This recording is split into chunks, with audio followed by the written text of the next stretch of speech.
So far I've just built this side surface fairly approximately, but now I want to make it more accurate to the mesh model.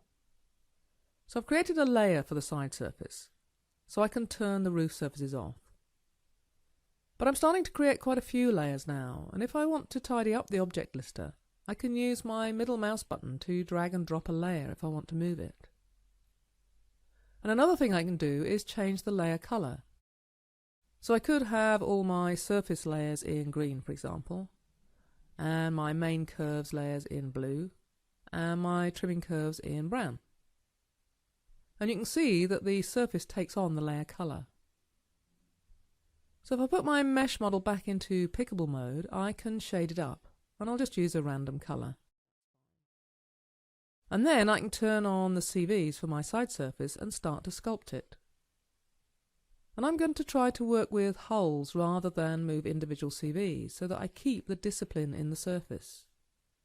And I can use the shaded colours to get a much better match between the surface and the mesh.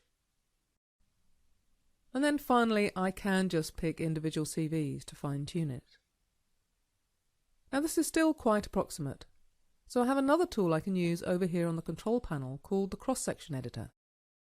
And this will either apply to items that I've selected, or alternatively I can use the global setting and it'll be applied to everything.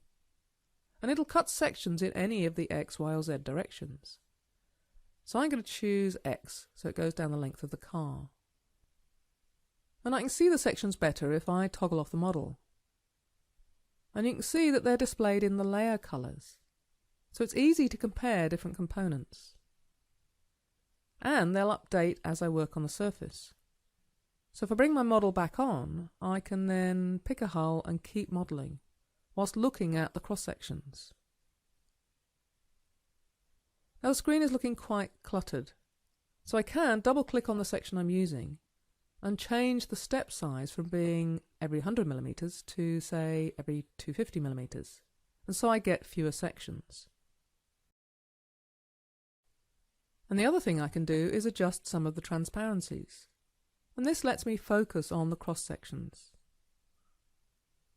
And if I take a look at the side glass here, I'm going to try to make my side surface more of a constant offset from the side glass, as I'll indent that later when I start to model in the window details.